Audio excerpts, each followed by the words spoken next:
away.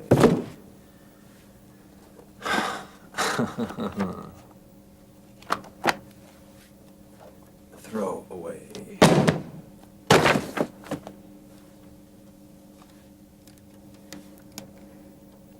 Russ Weaver, Sportsman of the Year. Keeper.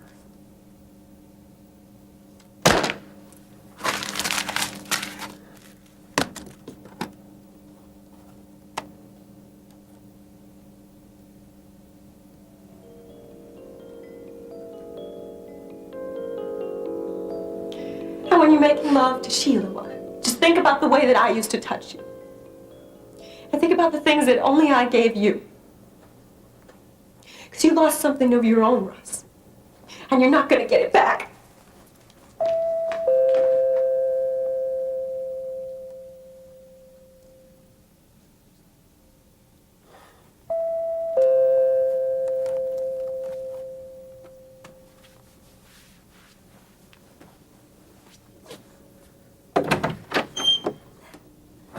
Guess I don't have to ask if I can come in anymore. Oh, really? Russ, I'm the happiest girl in the world. I heard about you breaking up with Becky, and I know why you did it. And why is that? For me. Are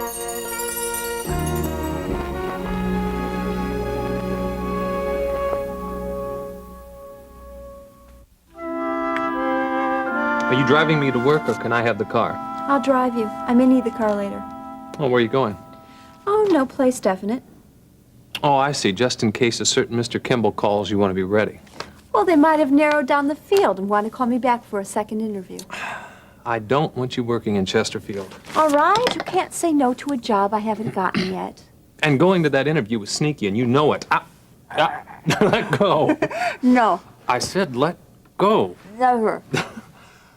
Okay, now that we're stalemated, you might as well know that I couldn't sleep at nights or work during the days thinking about you in that kind of school teaching those kind of kids.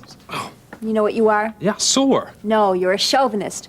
You still think I'm some precious maiden who has to be rescued and adored. Well, take away the nuance and the sarcasm, and you've got it pretty well summed up. Did you ever stop to think that maybe the Lord was leading me into this job? And I'm sure he'll get that point across to me if that's the case. Not if you won't listen. You are presuming this is wrong just because it goes against what's normal. I am not presuming. I'm protecting. Laura, you're wanting to help disadvantaged and mentally handicapped children can be a ministry that God's given you. But are you ready to charge into the heat of battle? Wouldn't God prepare you with smaller challenges? My relationship with Russ, the accident, the fire at Hollister Square, isn't that preparation? Yeah, of a different kind. No, I learned to trust in God, which is nothing more than I'd be doing teaching. Touché. I concede the argument. You can have the job you're never going to get.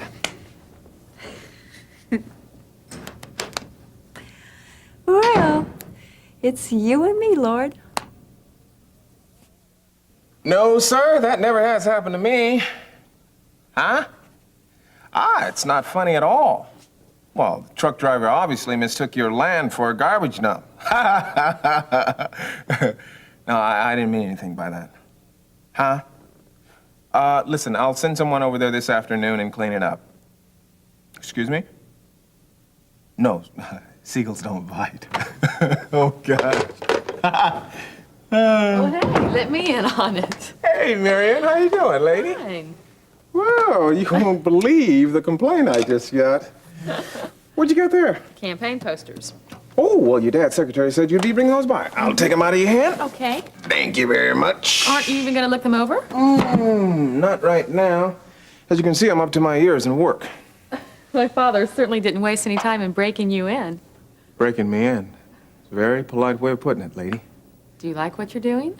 Well, in a word, yes. Yes. Aha! Thought I might find you here. Hey, Leon, not now, man. I am hello. busy. Hey, Leon. Do you know Jean? It's a long story and not very interesting. Wait a minute. Where did you two meet?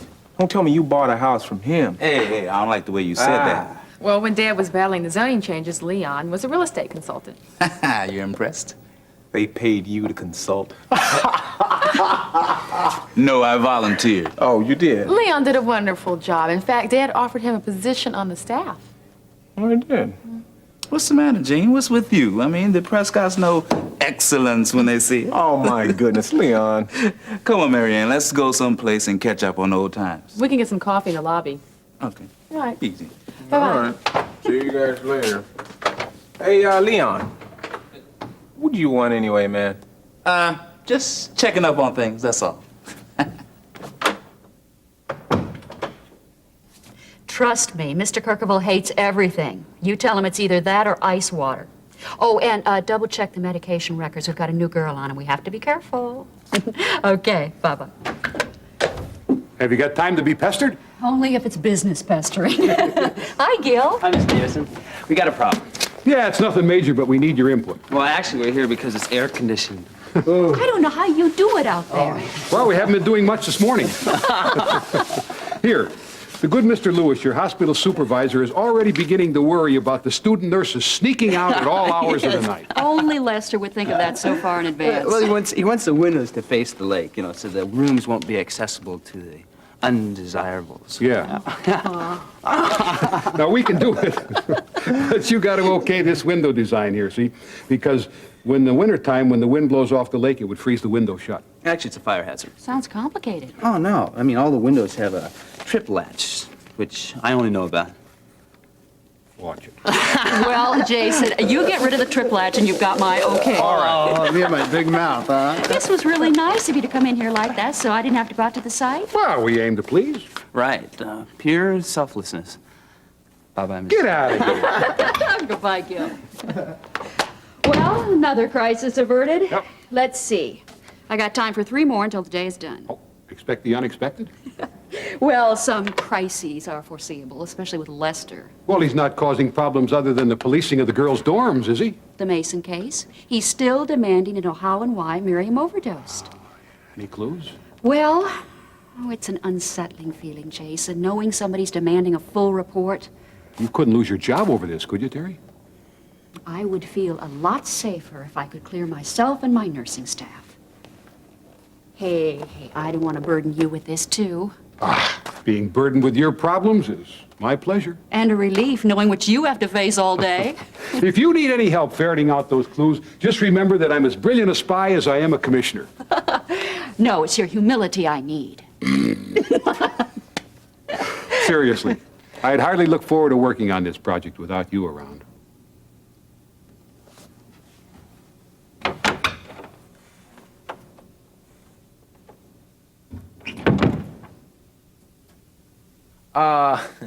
I think you should know the truth. You're not leaving Becky? It's more like Becky left me. I don't understand. Well, as it turns out, Becky and I weren't really married after all, at least not legally. That doesn't make sense. All right, forget the details. I just don't want you thinking that I left Becky for you. Oh, I see what you're saying. She left you because of me. 6 of one, half dozen of the Becky other. left me because our wedding was not legally binding, and she thought that I was fooling her. You don't enter into the picture, Sheila. Look, I've been through a lot lately, and I don't mean to get mad or... Okay. Just where do I come into the picture? Who knows? I hope you do. I don't see anyone else in this relationship. You know something? Starting to get a little steamed here, Sheila. You come over here to what? To stake your claim? It's the wrong time, and I think maybe it's the wrong person. Look, if this is going to be the big goodbye, would you just come out and say What do you want? You want me on the rebound? I've always had you that Not like way. this, you haven't. Look, Russ, I'm not going to be jealous if you miss her. That will go away. And what if I've been missing her all throughout this relationship? Fine. You've been through a lot, and you want to take it out on me. I'm not taking it out on you. Well, you keep pushing me, waiting for me to fight back. I'm waiting for you to leave. You don't want that.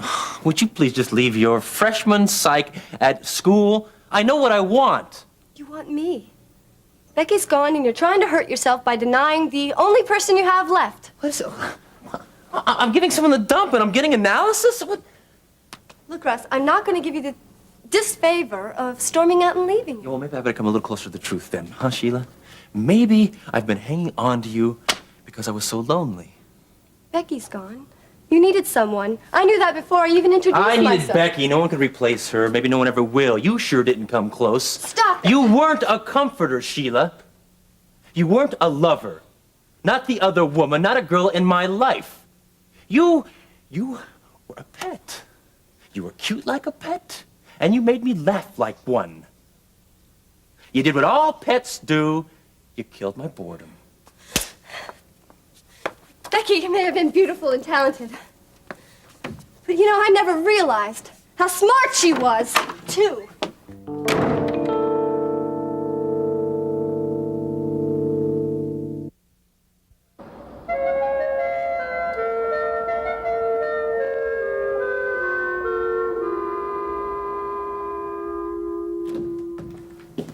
Hey.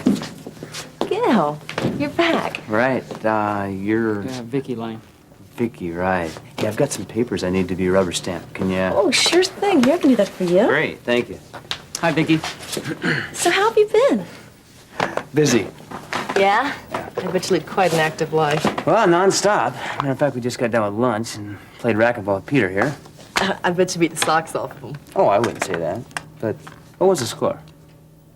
You beat the socks off me. Hey, don't you think you should look at the specifications first? I trust Gil. Wonderful. You know, I play a little racquetball myself. Really? Yeah. Fancy that. Are you any good? Well, I could use someone to give me a few pointers. Well, listen, I belong to that club on Brandon Boulevard, near Uh-huh. the spa. If you ever get a chance, come on down and I'll get one of the instructors to help you. Yeah. Right. I can't wait. Gil here is one of the instructors. Oh, make it a date? Tuesday night, 7? I can't wait. Great. Right. You don't need to approve your desk for sewage treatment.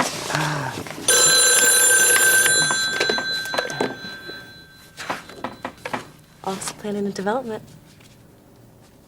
Oh, no, ma'am. Right. The report's on the way right now. Well, 7? 7.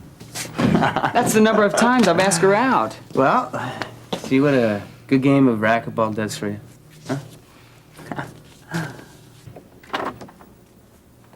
Hi. You know from your doctor? No. Russ, I don't care. I had to see you. Lori, look, I'm really not in any kind of mood to talk right now. I know you mean well and all, I saw but... Sheila in the huddle. Did you talk to her? Thought so. She looked like a zombie. Yeah, well, I said some things that I didn't really mean. I had to make her understand. I said she was nothing more than just a diversion. Not the whole truth, but I think that I finally made my point. Eaten lately?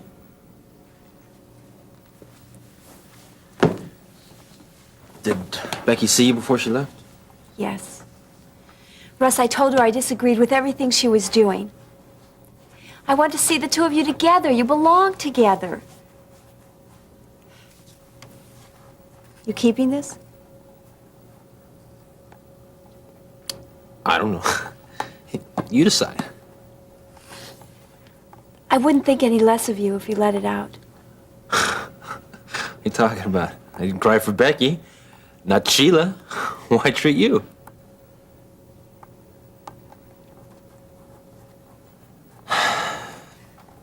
Laurie, she's all I ever had. I had nothing before. I got nothing now.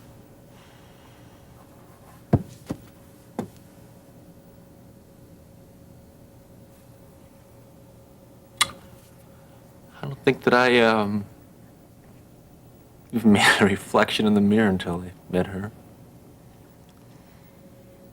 Russ, if you can't live without Becky, then don't let her go. Don't take no for an answer. The money and the fame will go away, but your love for her won't. And she's going to need that love someday.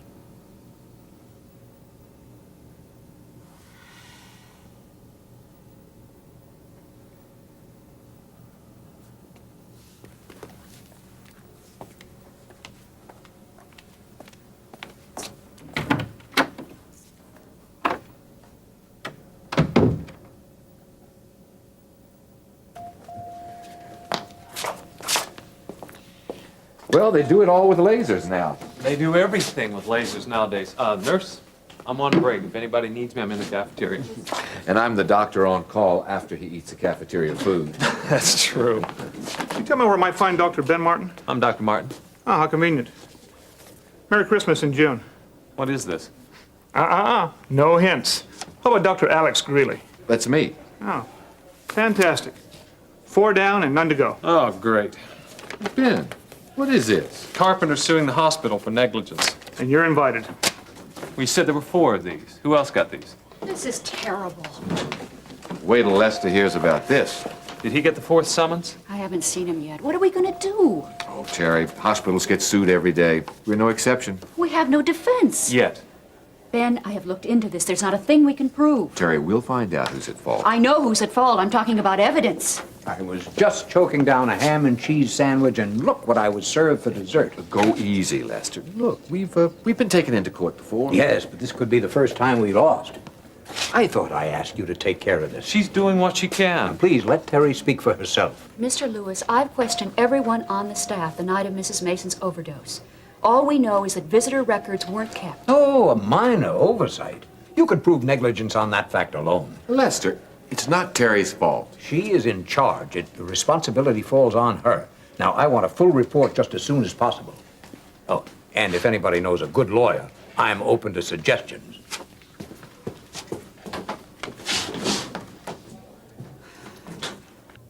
Vince, I've been trying to get in touch with you. Why is that? For dinner, a walk. To celebrate? I'd never be that obvious about it. You've lost whatever arts of subtlety you had, Carrie. You're obvious about everything now. Aren't we in a good mood?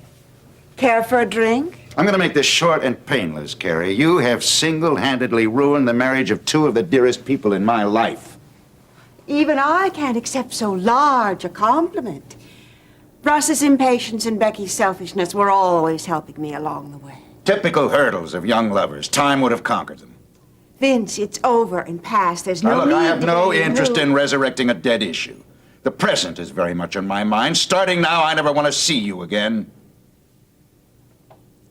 You realize this divorce, annulment, whatever it is I've witnessed, has been hard on me, too. I certainly don't need a blanket condemnation at so trying a time. Russ and Becky didn't need your intrusions when they were trying to save their marriage. Vince, there never was a marriage. There was nothing to save. Once they had transcended some legal loopholes, there would have been a marriage.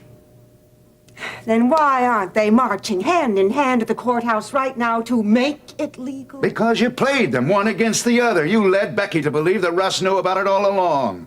She drew her own conclusions. Based on what you had told her. Since when does Becky listen to me? Since you use her manager as your mouthpiece, knowing full well that she'll believe anything he says. I was protecting the best interests of my only son. Was I to keep that kind of information from him? You could have told them together. They never were together. Then you could have told him. Don't you want Russ to be a man that you could be proud of? Then you tell him the facts and let him choose his own course. But letting him be a man was the last thing that you wanted. You know how vulnerable I am when it comes to Russ. You're being cruel.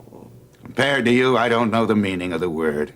Now, Carrie, you have performed the supreme act of selfishness. You took from Russ that love that made him a free and fulfilled man. You wanted him grieved and you wanted him isolated. That is not true. Now, that's the way you've got him now. You've succeeded in making him as miserable and as unloved as you are. How can you say those things? Oh, stop it. I'm not touched by your weakness anymore. Starting now, I never want to set eyes on you again. And I have no intention of sending you any more money. Supporting you was the biggest disservice I ever did to Russ. But I'm going to make it up to him.